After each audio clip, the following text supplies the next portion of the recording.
Today's talk is called Fireworks in My Mind, in honor of 4th of July coming up here. Today's quote, you have to find what sparks a light in you so that you, in your own way, can illuminate the world. I don't always put an Oprah quote here, but it's a good one. You have to find what sparks a light in you so that you, in your own way, can illuminate the world. Do you want to be a light?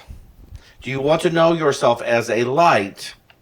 But are you willing to let Spirit guide you to be that light rather than your ego, rather than your shoulds, rather than, well, I want to do this because then people will like me. I want to be a light so I'll be popular. I want to be a light and because, whatever, because then my mother will like me. It's a lot of things, but do I want to be a light so I can know myself as the light? It's a wonderful thing when you realize, oh, I'm the light of God at work today. How cool. How lovely is that? I didn't get any more money for it, and I'm no more popular for it. But I'm the light of God at work today. What a relief that I no longer need to do it for acknowledgement, for this or that. And so I can just, well, here. I got this week. I breathe deeply and feel peace in my heart. Each day is a new beginning. Every day I learn and grow. I found this at the convention. They were selling it in the bookstore. And it's called I Love Me. It says it's for kids on the box. And I guess it's correct. Because I am a child of God. I am healthy, whole, strong, and creative. So there. Isn't that cool? That is fun. Fireworks in my mind, spark of creation, a divine idea, and then a follow through of the divine idea. I was so impressed this week, or yesterday, or Friday night and yesterday, when I wasn't afraid on those bridges. And the only thing I could chalk it up to was I walked that labyrinth. Because I thought, what did I do differently? Oh, I walked that labyrinth and I had a healing. It's a big labyrinth. It would not fit in this room. And I just did because I thought, I want to try out the new labyrinth. And there was nobody else around. It was a great day. It was 1,000,000 degrees, but that didn't matter. And I just start there after my affirmations, singing my song, and then drove to the airport. And I, where I was blessed at the restaurant I went to with my friend Britt, that the food took so long, I had to cancel my order. So there was a lot of points I did not take in that day. And you look for their blessings where you find them, but because there would have been a time I would have been angry. How dare they take so long? I can't hit my food. Now I'm lacking. Now I'm living in lack because I can't have a bucket of barbecue at the Kansas City airport. And it was like, oh, this is great, actually. And so I didn't have a bucket of barbecue at the airport. Although I got to tell you, the new Kansas City airport is beautiful. They've built a whole new airport since last year when I was there. Because who here's been to the Kansas City airport? It's about the size of this room, the old one. It's a tiny airport. It was. Now it's lovely. It's big and it's just beautiful. And you take your bags to the ramp to get to the plane, and everything smells brand new. And it was, I feel so special doing this. And I'm doing this the same thing a lot of people are doing, getting on a plane. But I felt very special in the newness of it all and the discovery that nobody told me that it was going to be there. But so back to fireworks in my mind. What is that? Fireworks, sparks. That realization. I could do this, or I could participate in this. Oh, look at the light in that person, and look at that. How different? How the shift. Or I don't want to talk about these people the way I used to. I don't want to be mad over here like I used to. I don't want to gossip over here like I used to. It was fun when I did it, but that's not who I want to know myself as now. And those are all what I call the fireworks in my mind, the realizations. I want to know myself as the God being I want to know myself as.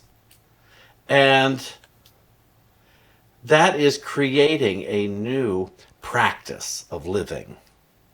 The spark of creation. And the light goes off and says, I don't want that anymore. What I want is this, and I can have it. I watched so much stuff go on at this convention this week that and I had judgments about it. Don't get me wrong. So at there were two things that came up.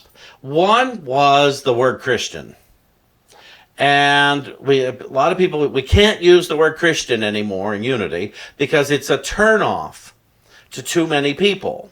And I understand many people have been abused by their religious past, and that word, it just makes them run. I've told you here, I had one Sunday several years ago now, somebody came to me after church, and after the service, and said, Shawn, I just can't come here anymore. All you do is talk about Jesus, and I can't take it. And somebody else who was sitting there came up to me and said, Shawn, how come you never talk about Jesus? The same Sunday. So what's up? I don't know. And so I thought, well, I guess I just have to keep speaking as I am guided, and people will make their choices. I'm not afraid of the word Christian. When I came to Unity and I heard that Unity in Kansas and Lee Summit, Missouri, the Unity Village, it was called Unity School for Practical Christianity. And I thought, I can get on board with that. That means it's a practicable spirituality. That's what I heard. I didn't hear I had to do what the fanatical Christians were doing. Somebody else yesterday said, there is no hate like Christian love. That fanatical stuff that somehow has forgotten Jesus' two commandments. Jesus' two commandments. It's 3 parts. Love God, love yourself, and love your neighbor. And that's simultaneous. That is a simultaneous instruction. It's not love God and then get to yourself and then get to your neighbor. It's love all at the same time. And, people, I've asked it, I'm not going to ask it of you today, but I've asked it so much, which is harder to love God or your neighbor? And most people say your neighbor. And I say, no, it's much harder to love God. If I loved my neighbor, I'd have no problem with God. And if I loved God, I'd have no problem with my neighbor. But because my wound with my neighbor is much more valuable to me, I can't love God. And then I wonder, why can't I heal? Why aren't I happier? Why aren't I more prosperous? They promised me all that. Yes, Unity promises happy, joyous, and free. And all you have to do is this: love God, love yourself, and love your neighbor. And tithe. I'm kidding. Love God, love yourself, love your neighbor. Simultaneously. And until you do, your wound is going to stay more important. And you will do anything you can to protect your pain. You will do anything you can to protect the wound. I understand. I protected my wounds, my damage for many years because I hurt so much and somebody was going to have to pay. I didn't think it was going to be me, but as long as I lived in unforgiveness, I was the one paying for what they had done. Do y'all know? Maybe you do, maybe you don't. Do you know what resentment is in action? Here, hit me. Ow! Okay, she just brutalized me here. But so there, and now she just hit me. There's resentment. I'm telling myself the story. Krista hit me. Krista hit me. I can't be happy because Krista hit me. I will never be happy because Krista hit me. I can't believe she hit me. I don't care if I asked her, but she hit me anyway. Ow, ow, ow, ow. And I'll go on for the rest of my life not loving God because I'm committed to the assault that I just experienced at the foot of my pulpit. And that's, somebody said something that hurt my feelings, and I will become more committed to the pain of that than loving God and loving myself and loving my neighbor. The grocery store clerk's in a bad mood, just a terrible mood, and they're not nice to me. And I will carry that around for the rest of. I will tell everybody I come into. You wouldn't believe how that grocery store clerk spoke to me today, or looked at me. Well, what did she say? Well, she didn't say anything. She just looked at me in a certain way. Well, what did that? Well, I know what it meant. Well, you don't know what it meant, and you don't know what kind of a day she's having, and you don't know what wound she is protecting.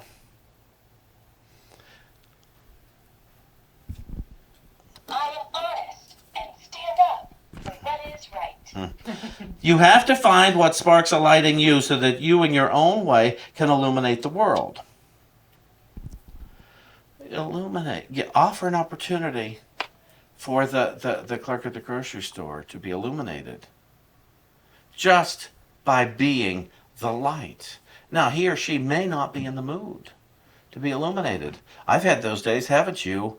You have an issue, something hurts, and ouch, ouch, ouch, and then your spouse or a friend wants to give you some stupid platitude because they're uncomfortable with your pain. I was like, I know they mean well, but so too often somebody wants to fix us, or I want to fix somebody because I don't want to witness the pain. Come on, they said at Unity, you didn't have to do this. Yeah, but I want to right now. When we don't resist the pain is when the healing can take place, because what you resist must persist. David and I've learned it. If something upsets us when I'm driving in traffic, if he doesn't tell me why I shouldn't have hit the horn or something, it passes very quickly. He can tell me, it rattled me when that happened, and that's legitimate. It rattled him if I hit the horn. But to tell me I shouldn't have hit the horn, because then I have to prove to him why I had to hit the horn. Because my ego, so now it's two wounds coming together in defense of wound. And that's what I witnessed at the convention this week. People have wounds around Christianity.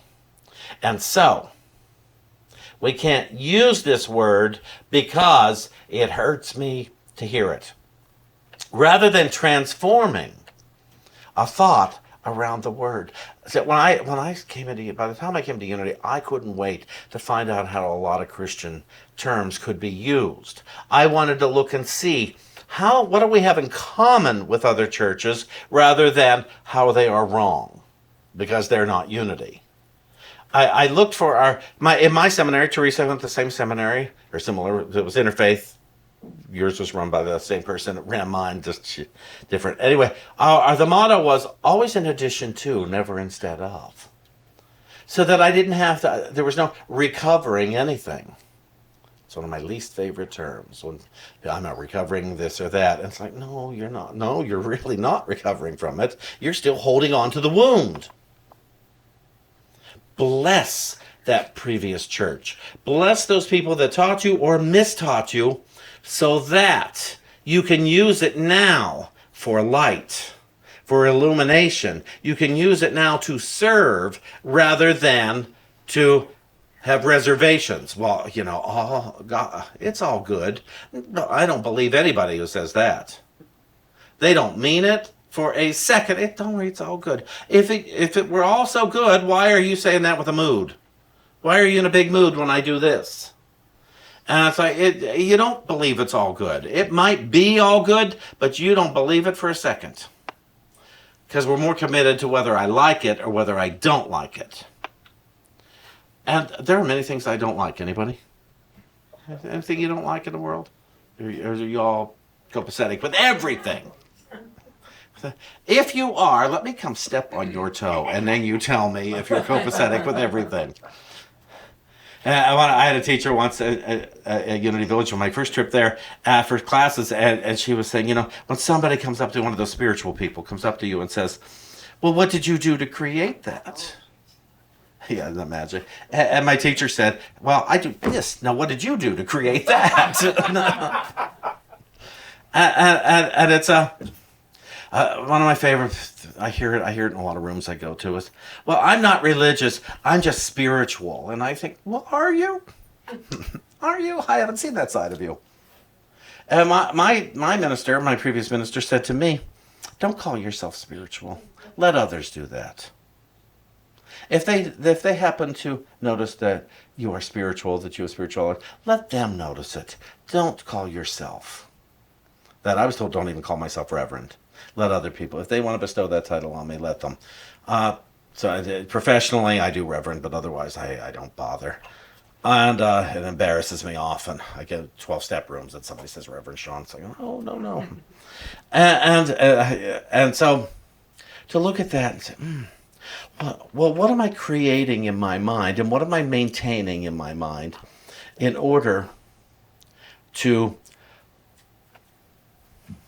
What do you do when you put out a candle? Snuff it? Is it snuff a candle? Extinguish the candle. To extinguish my fireworks.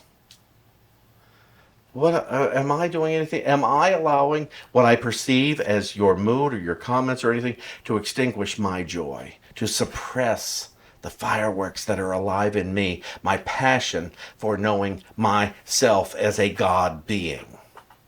What am I doing? Rather than blaming you like it's your fault, and don't any of you take this personally, I'm talking about the big you, and to look at, is it the world's fault that I'm not experiencing joy right now? Well, that's not possible, really, is it? I have a say in this. Years ago, I remember one day I was just in a mood, but I could still feel right here in my gut joy. And I thought, oh, that's the God aspect of me. That's the day I learned that joy is innate within me, whether I'm experiencing it in my mind or not. Joy is natural in me as a divine being. And I don't have to worry about whether or not I feel it. It's not where did my joy go. It might be where did my awareness of my joy go. It's like love lives in me. It's innate within me. You cannot take love away from me. It's here. What am I doing with it? Faith cannot go out the window. It can just be misdirected or correctly directed. Wisdom doesn't go away. It's here. How am I using it? Am I suppressing it? Because I believe we all know the truth. You know, they said you will know the truth and the truth will set you free. And I thought, and you will know the truth, and by knowing the truth, you will be set free. And Emily Cady, I think it's Emily Cady, who said, if one has known the truth and one is not free, one has not known the truth. That was profound to me. I like things like that. It's like, oh, no, then you don't know the truth yet. And that's okay. She's not saying you idiot. That was not at the end of that sentence. There is keep working to know the truth. Because by knowing the truth, you will be set free. So let's all know, if I'm not free yet, if you're not free yet, we just haven't known the truth. Well, how can I know the truth? Well, the truth for me is that which has no opposite. That's what truth is. So, to me, God is truth. My understanding of God is not, because my understanding of God keeps changing. Love itself is truth, but my understanding and experience of it isn't, because that keeps shifting and changing. My body certainly isn't truth, because that's been shifting and changing since birth, really since conception. Nobody was this size when they were born, I would think, or so your poor mother. It's things. What isn't true, but I don't have to worry about it. My intellectual mind would like to know, and my need for safety, which tells you I believe I'm in danger. If I'm trying to make my world safe, then I think I'm in danger. And that's what I have to look at. What am I in danger of? And some people I know, they're sitting here, I'm in danger that I'm going to die. Is that imminent? Or is it just someday? And it doesn't matter, because some people are prepared for any moment. We're ready, but we're not ready. If you want to be ready to die, do good works. Love yourself, love God, and love your neighbor. Then is it going to matter when you die? If you are at peace and you are living a joy-filled life with whatever the conditions are, does it matter when you die? I remember Fran, who used to be board president here, and she was telling me some story where she was on a pilgrimage somewhere, and she got lost, like in Peru or one of some other country. She got lost, and she thought, "Well, this would be a good day to die." It was her attitude about it. Unfortunately, some stranger came along, gave her a ride to where she needed to go. But I never forgot that statement. Well, today would be a good day to die, but today is also a good day to live. Am I living today? And in my living, am I using my living time, my joy time, to worry about dying? You know, to worry about falling down, because I spent plenty of time with that. To worry about whether or not I'm going to have enough money tomorrow or 10 years from now. To worry, is anybody ever going to love me? To worry, is that the best use of my God self today? To be worrying about an hour from now. What am I going to eat at lunch? Can I afford lunch? You know, who's all going to go? What's going to happen? What's going to happen with our church? I think our unity is great. Our Unity Center of Norwalk is great, however many people are here. I don't fret too much over who's here, who's coming, who's not coming, who's giving, who's not giving. I notice all of it. I try not to plant that as a seed in my mind for concern or false identification. Because if suddenly every seat in here was full and everybody was giving $1,000 a person every single week, just a rough amount, you feel free to give more. But to think about it, is that our identity? To me, the quality of our spirituality is more our identity. Do you believe that you are 100% capable of healing from whatever ails you? Be it in your mind, spirit, or in your body, in your relationships, in your finances. Do you believe? I had the thought with these people who were concerned over Christianity last week, and I thought, if we all went out from here and we had amazing healings and people saw these amazing healings, they wouldn't care what name we called ourselves. They can call us we're the Church of Phyllis.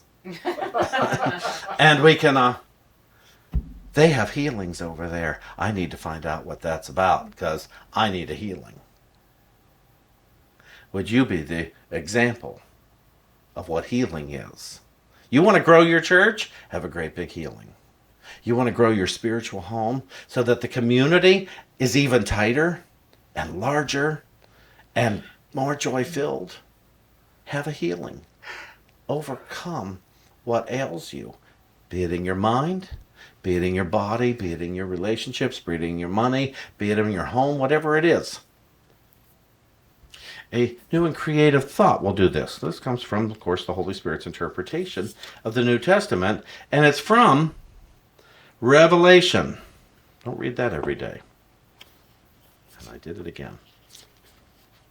This is why I have a pen in my pocket all the time. It's to write things down and make a little check mark. Because when I open it up here, suddenly every line looks exactly the same. Oh, it is the one. Okay. Revelation 22. Then the angel showed me the water of the river of life, clear as crystal, flowing from God and through God, and I was not apart from its flow. I was within its flow, and I was a part of its flow, and its flow came from me. I saw that the flow which comes from God is everything, and all that is is a part of its flow. The tree of life is symbolic of the eternity that is. No one must eat from the tree of life or sit within its shade in order to gain eternal life. Eternal life already is, and always has been, for this is the truth of life. The tree of life never dies and never changes, and creation is what you are. That's the symbol of creation. So that tree, its leaves dance in the wind. When your eyes are opened, they shall not close again. For when you see, you will not choose to forget what you have seen. These words are trustworthy and true. Only the truth is true. All else is illusion.